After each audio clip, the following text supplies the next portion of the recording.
ঢাকা বিশ্ববিদ্যালয় ইসলামী ছাত্রী সংস্থার উদ্যোগে আজকে একটি ইফতার মাহফিলের আয়োজন করা হয়েছে নারী শিক্ষার্থীদের নিয়ে। আমরা দেখতে পাচ্ছি এখানে 1200 জন শিক্ষার্থীদেরকে নিয়ে আজকে এই টিএসসি যে মাঠ রয়েছে, এই টিএসসি মাঠে ইসলামী ছাত্রী সংস্থার পক্ষ থেকে ইফতার মাহফিলের আয়োজন করা হয়েছে এবং প্রতিটি শিক্ষার্থীদের জন্য রয়েছেন ইসলামী ছাত্রী সংস্থার পক্ষ থেকে গিফট সামগ্রী। সেই গিফট সামগ্রী হচ্ছে 3টি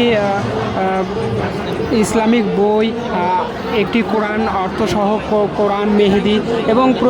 ক্যান লাইট যেগুলো রয়েছে সেগুলো দিচ্ছেন ইসলামী ছাত্রী সংস্থা। আমরা একটু আগেই কথা বলেছি ইসলামী ছাত্রী সংস্থা ঢাকা বিশ্ববিদ্যালয়ের যিনি সভাপতি রয়েছেন সাবিকুন নাহার তামান্না, তার সঙ্গে আমরা কথা বলেছি। তিনি জানিয়েছেন এই রমজান মাসেই কোরআন নাজিল হয়েছে, যার কারণেই তিনি আজকে এই ঢাকা বিশ্ববিদ্যালয়ে যে নারী শিক্ষার্থী রয়েছে সেই নারী শিক্ষার্থীদেরকে নিয়ে একটি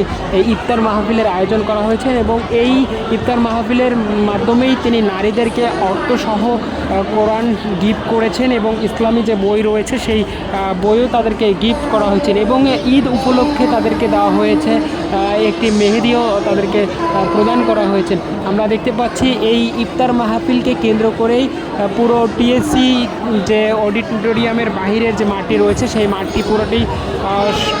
সজ্জিত করা হয়েছে ইসলামী ছাত্রী সংস্থার পক্ষ থেকে এবং সকলের জন্য ইফতারের ব্যবস্থা করা হয়েছে এবং ইফতারি শেষে তাদের জন্য যে রাতের খাবার সেই খাবারেরও ব্যবস্থা করেছেন বাংলাদেশ ইসলামী ছাত্রী সংস্থা এবং তারা জানিয়েছেন দীর্ঘদিন ধরে তাদের যে এরকম কার্যক্রম সেই কার্যক্রম ফেসিবাদী আমলে তারা প্রকাশ্যে ব্যবহার করতে না পারলেও 5ই আগস্টের পর থেকে তাদের যে এই কার্যক্রম ইসলামের জন্য এবং সাধারণ শিক্ষার্থী নারী শিক্ষার্থীদের জন্য যে তাদের কার্যক্রম সেই কার্যক্রম কিন্তু তারা চালিয়ে যাচ্ছে বলে তারা ঘোষণা দিয়েছেন। দর্শক, সরাসরি দেখানোর চেষ্টা করছি ইসলামী ছাত্রী সংস্থার যে আজকের ইফতার মাহফিল টিএসসি চত্বর থেকে, সেটি আমাদের সরাসরি দেখানোর চেষ্টা করছি।